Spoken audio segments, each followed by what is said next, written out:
igreja e o ministério do apóstolo Paulo. Paulo é um dos principais apóstolos. No Novo Testamento, nós vemos que ele escreveu, o Espírito Santo concedeu a ele para que ele pudesse escrever cerca de 14 cartas, que dá uma soma mais de 50% dos livros do Novo Testamento. O Novo Testamento, sem os escritos de Paulo, estaria incompleto, porque é nos escritos de Paulo que ele vai ensinar a nós vivermos a vida da igreja. Amém. Lá fala sobre a questão de ordem do culto, lá fala sobre a questão das famílias, ele lá fala sobre o que é a igreja, como viver a igreja, como solucionar problemas. Em cada carta Paulo fala isso. Paulo foi o principal pregador do evangelho para os gentios. Por isso que aqui no tema nós temos o mapa mundi, do período chamado medieval. Nesse período ainda não havia sido descobertas as Américas. Este era o mundo conhecido no período em que Paulo estava vivendo. O mundo conhecido era esse aqui. Esse era os confins da terra para Paulo, era a Espanha. E Paulo pregou o evangelho aos gentios. Saiu da sua zona de conforto. Enfrentou perigo por causa do nome do Senhor, por causa do evangelho, levantando igrejas, ensinando a sã doutrina dos apóstolos, que é oriunda dos ensinamentos de Jesus Cristo. Jesus Cristo ensinou e os apóstolos passou adiante o que Jesus havia ensinando. Então Paulo, ele tem um papel fundamental.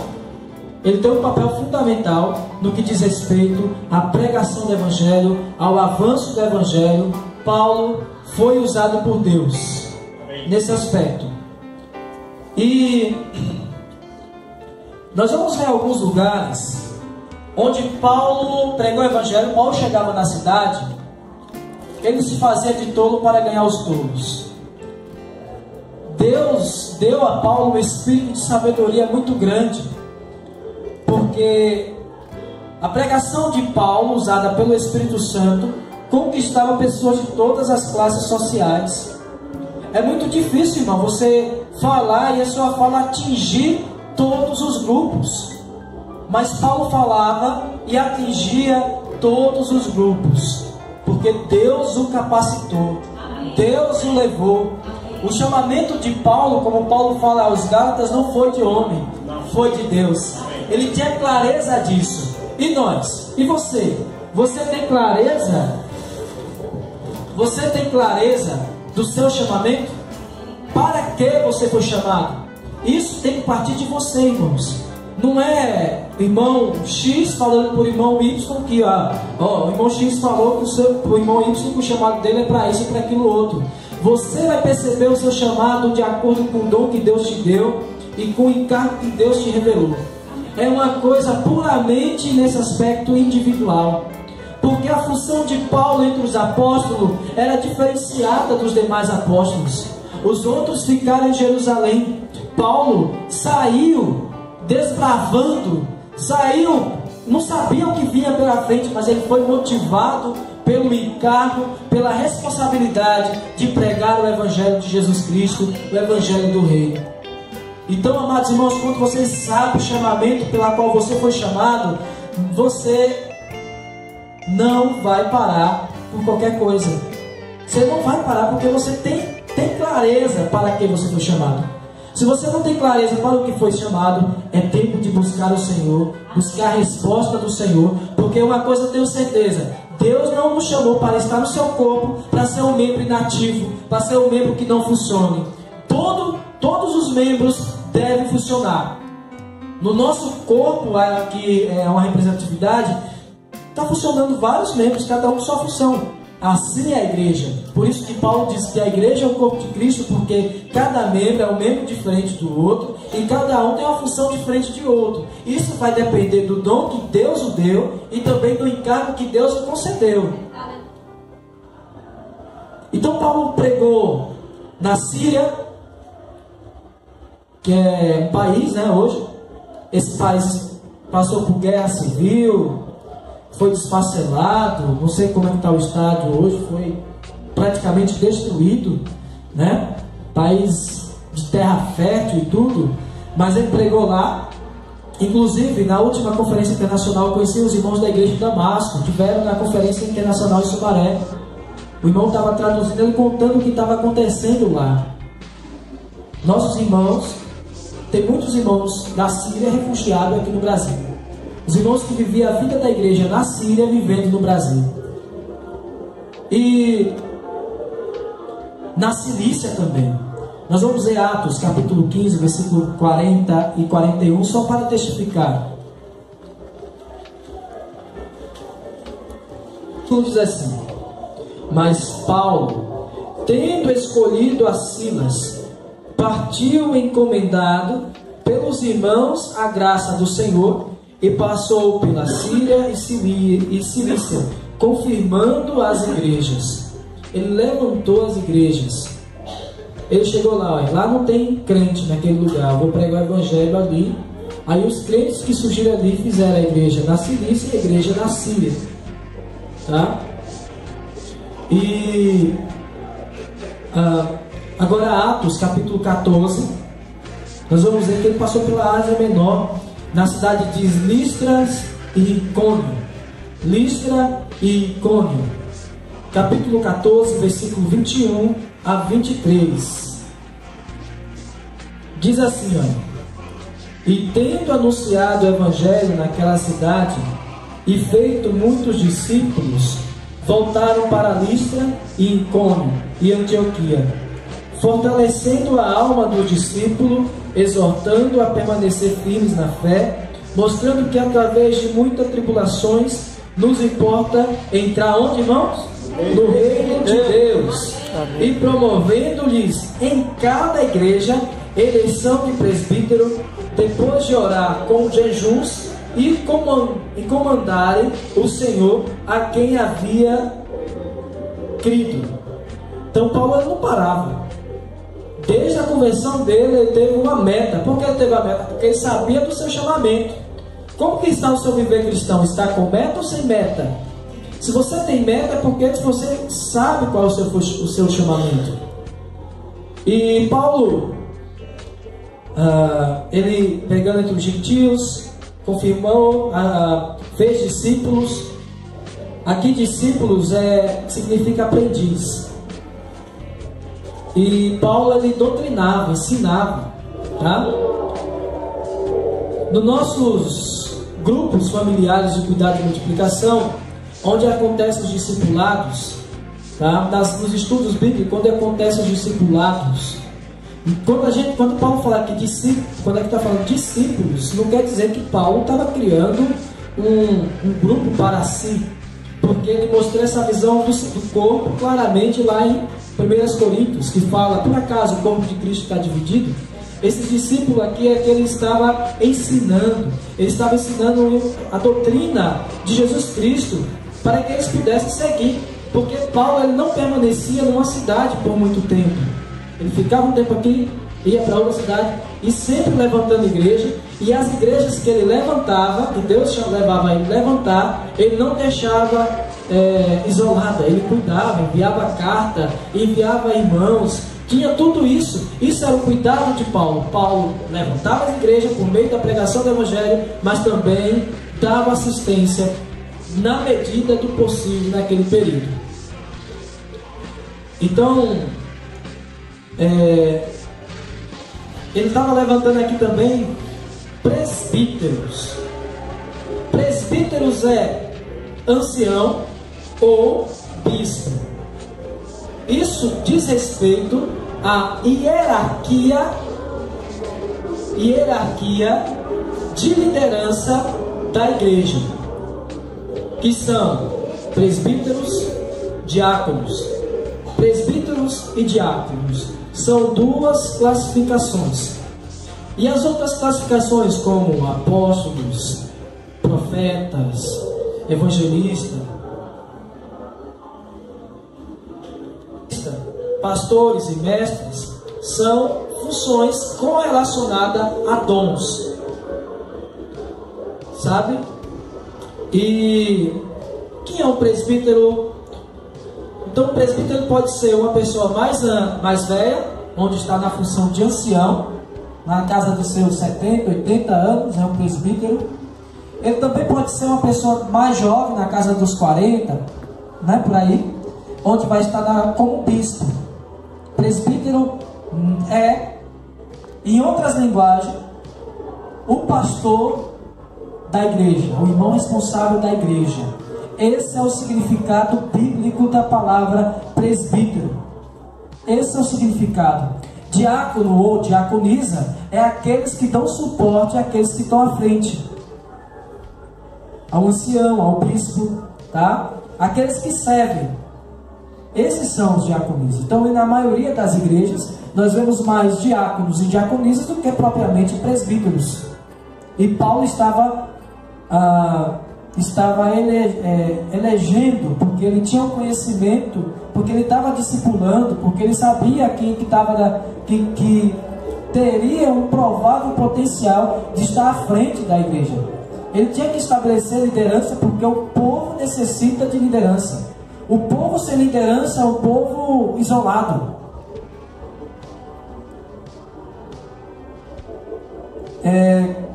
Também na Galácia, Gálatas capítulo 1, versículo 2.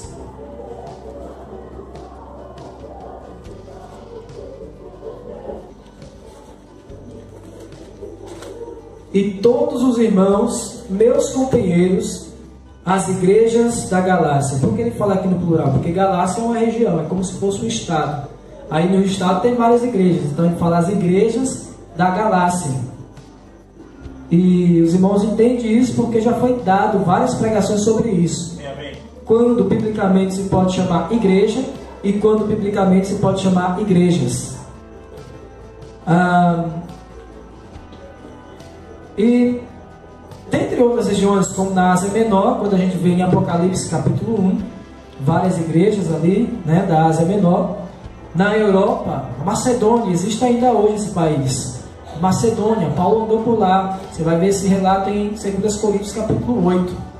Na Acaia, você vai ver também em 1 Coríntios capítulo 1. Você vai ver também que ele andou pela Itália.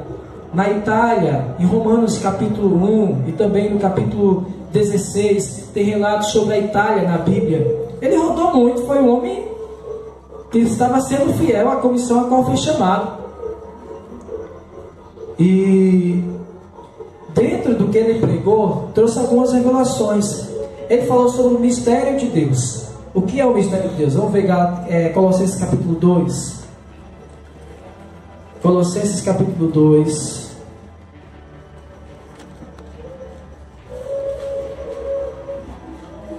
Versículo 2.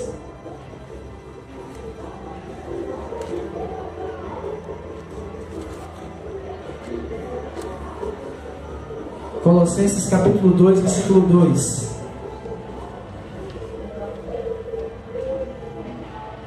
Diz assim: para que o coração deles sejam confortados e vinculados juntamente em amor, e eles tenham toda a riqueza da forte convicção do entendimento, para compreenderem plenamente o mistério de Cristo, de Deus. Quem é o mistério de Deus? Vírgula, Cristo. O mistério de Deus é Cristo.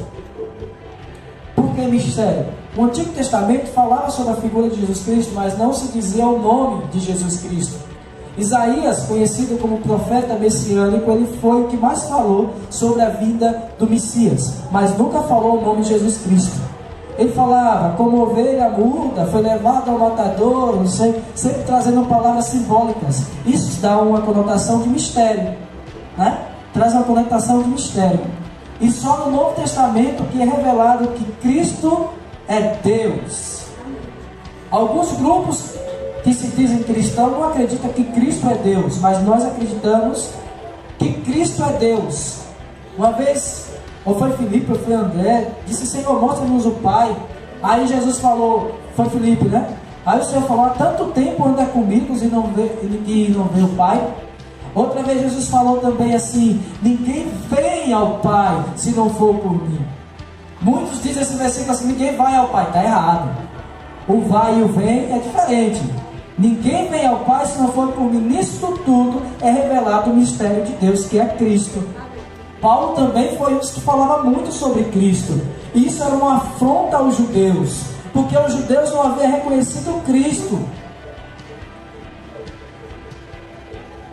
E a outra questão, então, falou também do mistério de Cristo.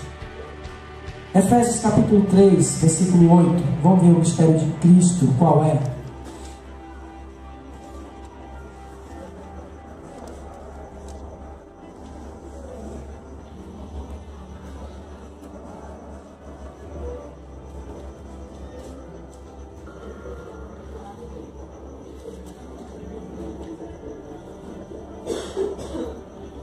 Vamos fazer o seguinte, vamos ler do 6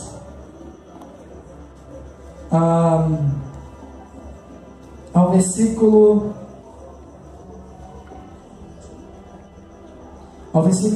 12, até o 12, tá bom?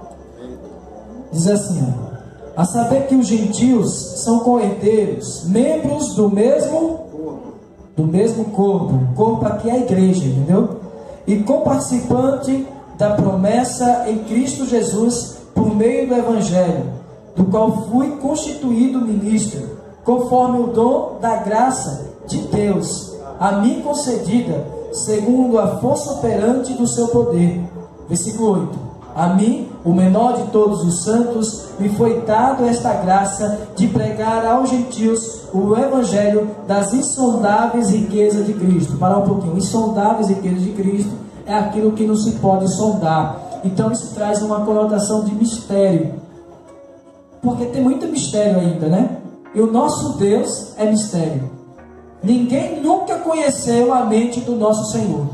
Ninguém nunca conheceu Deus por completo, em sua totalidade, porque o nosso Deus é infinito. Então o nosso Deus é mistério. Aleluia. E aqui nós vamos ver no versículo 9: de se manifestar qual seja a dispensação do ministério desde os séculos oculto em Deus, que criou todas as coisas, para que pela igreja a multiforme sabedoria de Deus torne conhecida agora dos principados e potestades nos lugares celestiais, segundo o eterno propósito que estabeleceu em Cristo Jesus nosso Senhor, pelo qual temos ousadia e acesso com confiança mediante a fé nele. Baseado nisso tudo, o mistério de Cristo é a igreja. A igreja é outra figura que no Novo Testamento não se diz nome igreja. O nome igreja só aparece no Novo Testamento. E praticamente, com mais frequência, aparece depois da morte e ressurreição de Jesus Cristo, porque foram os apóstolos os responsáveis por levantar as igrejas. Antes de Jesus Cristo, nós vemos em Mateus capítulo 16, que é revelado ali a Pedro: e sobre esta pedra edificarei a minha igreja. Ali é a primeira vez que aparece o nome igreja. Então é um mistério.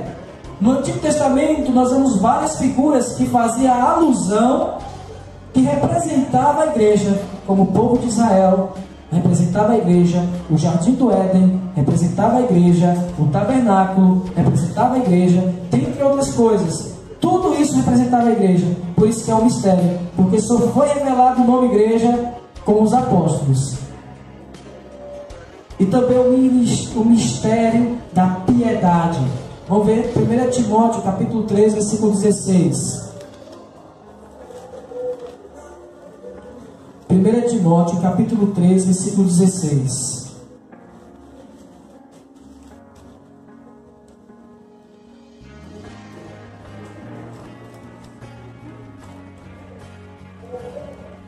Os dois mistérios provados aqui são muito teológicos, e esse aqui é mais prático. O mistério da piedade é mais prático. Teológico na esfera do conhecimento, sabe? Esse aqui dá para se praticar.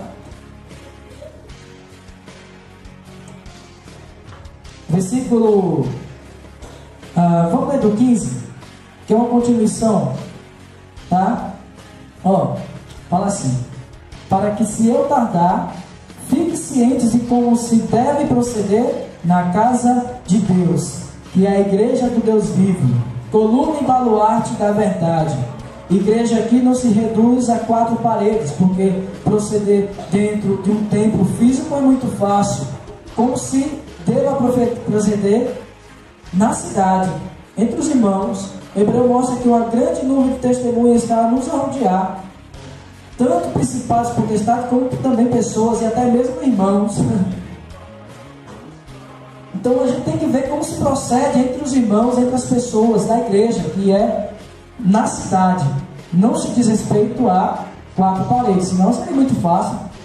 A pessoa só ia ter comprometimento dentro do templo físico e dentro e fora do templo físico. Se bem que tem alguns cristãos que é desse jeito, né? Que é crente bipolar. Na igreja é glória a Deus, aleluia, e na rua é xingando o povo, é de mal com o vizinho, causando contenda, devendo 1001 lugar e pagando, e o caráter lá embaixo, aí. E lá no templo é glória a Deus, aleluia, e eles... Isso aí, irmãos, é o procedimento. Agora, se você falar proceder na casa de Deus, é entre o povo de Deus, é onde você vive, não se diz respeito somente onde você reúne. Não se limite a isso. Aí ele continua aqui, ó. Evidentemente, grande é o mistério da piedade. 2 pontos.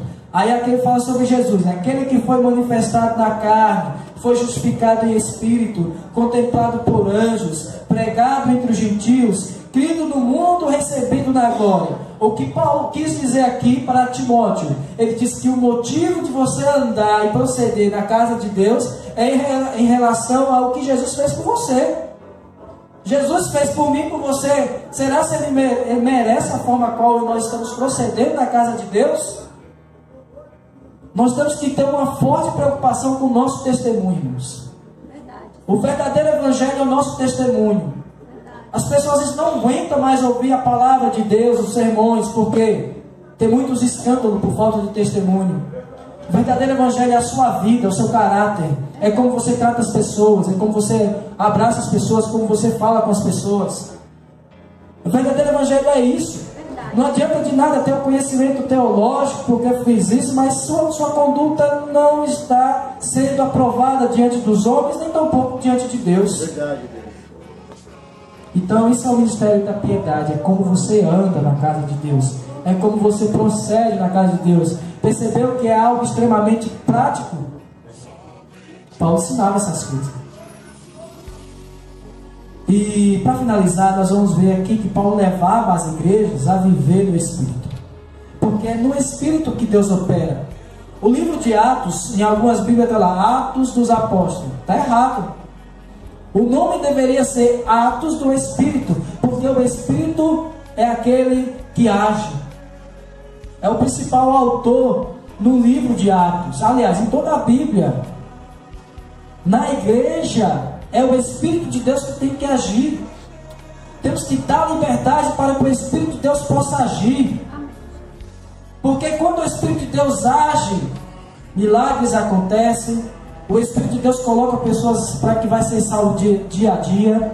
Por isso que nós necessitamos exercitar o Espírito. Se você não exercita o Espírito, não vem para a reunião com esse objetivo de tocar na presença do Senhor, de exercitar o Espírito, não vai provar do que Deus tem de melhor para você. Porque a dimensão de você receber mais de Deus é em Espírito, porque o nosso Deus está à procura dos verdadeiros adoradores que adoram o Pai em Espírito e verdade. Ora, Deus é Espírito, importa que os seus verdadeiros adoradores adorem em Espírito e verdade. Não existe outra dimensão, não existe outro lugar onde você possa receber a bênção do Senhor, a não ser no Espírito. E na igreja, para que as bênçãos possam acontecerem, é preciso buscar comunhão no Espírito. Por isso que Paulo ensinava as igrejas a viver no Espírito. Paulo, a prática apostólica de invocar o nome do Senhor. Vamos ver aqui 1 Coríntios capítulo 1, versículo 2.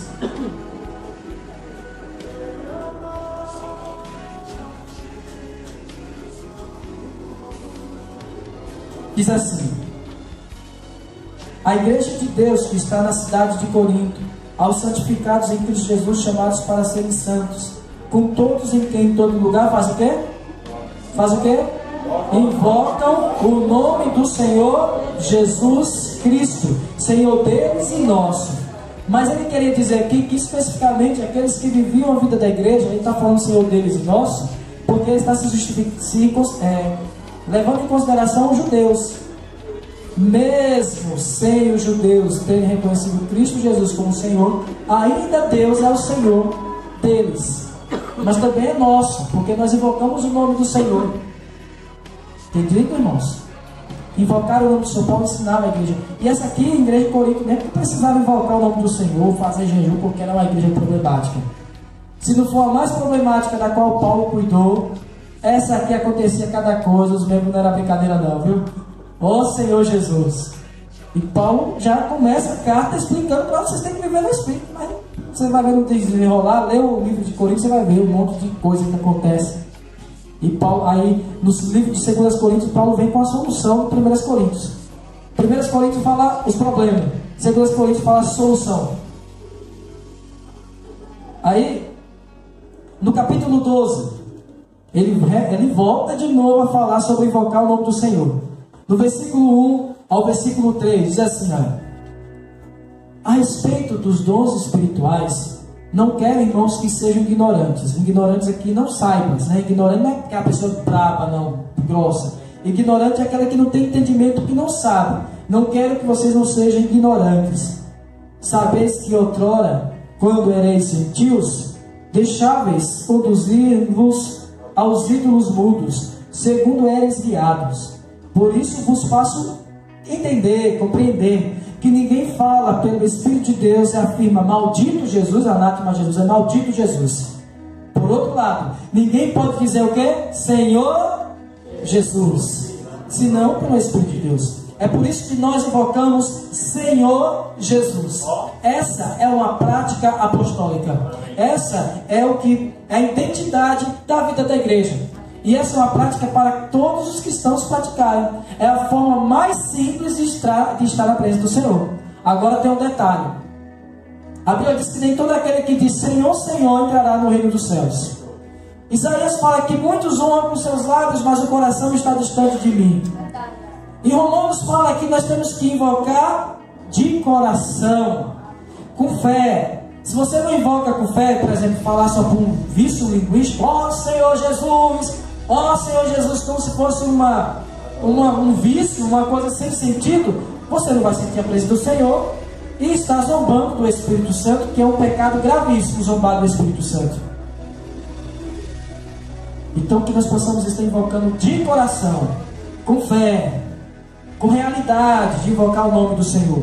Porque Paulo ensinou as igrejas a invocar, porque é um caminho mais simples. Paulo ensinou também a tomar a palavra com oração. Efésios capítulo 6, versículo 17 a 18.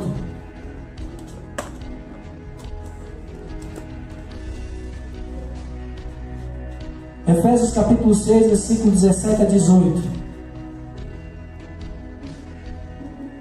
Diz assim, olha: tomai também o capacete da salvação e a espada do Espírito, que é a palavra de Deus, com toda oração e súplica, orando em todo tempo no Espírito, para isto vigiando com toda perseverança e súplica por todos os santos. Ou seja, tomando a palavra de Deus com toda oração. O que quer dizer esse tomar a palavra de Deus com toda oração? É você, por exemplo, a gente pode pegar esse versículo aqui e tomar coração. Você diz assim, ó, um exemplo: Senhor, me ajuda, Senhor, a tomar a tua palavra com súplica e oração, para estar orando pelos santos. Você vai estar falando com o Senhor o sentimento do versículo para Deus, é você e Deus, Deus e você ali. Aí é tomar a palavra com oração. Você orar o versículo, falar com Deus a vontade de Deus. É tão bom, né, quando você vê, por exemplo, um filho seu, você que é pai, você que é mãe, falar de algo que é da sua vontade, e os dois ali tem conversa, tem... Agora quando vem com uma conversa que não tem nada a ver com a vontade do pai, aí não tem nem papo, e pode causar raiva. Então quando você, o efeito que causa no coração de Deus, quando você ora o versículo, quando você fala do desejo de Deus, é comunhão mútua. Você fala, Deus escuta, depois Deus fala com você, você escuta, e assim, dessa maneira. É um exercício espiritual, é um exercício para se encher do Espírito. Não abra a Bíblia só para ler, para dizer que leu não sei quantos livros, não sei quantas vezes. Isso aí, ó, é melhor ler um versículo por dia, mas ganhar muita revelação, do que ler 10, 50 capítulos e só para dizer que leu não sei quantos capítulos. Isso é vanglória. Isso é vanglória. Também ele falava sobre revisar a palavra. Revisar a palavra é você falar aquilo com alguém, aquilo que você aprendeu, que você viu como novidade na igreja, na pregação, ou na leitura de livro, ou na algo que você viu, algo que traz de Deus para você, você vai falar com os irmãos. Eu não vou pegar os versículos que estão aqui, eu só vou citar, porque muitos irmãos estão cansados. Aqui teve a alvorada, né? Acordaram de madrugada e é difícil dormir mesmo, tá?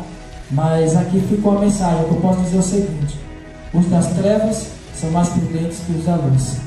Queria ver o povo de Deus fazer isso sem reclamar. Pergunta aí se vocês estão reclamando disso. Eu acredito que fazer só uma vigília, só para amanhecer o dia, já tem reclamação.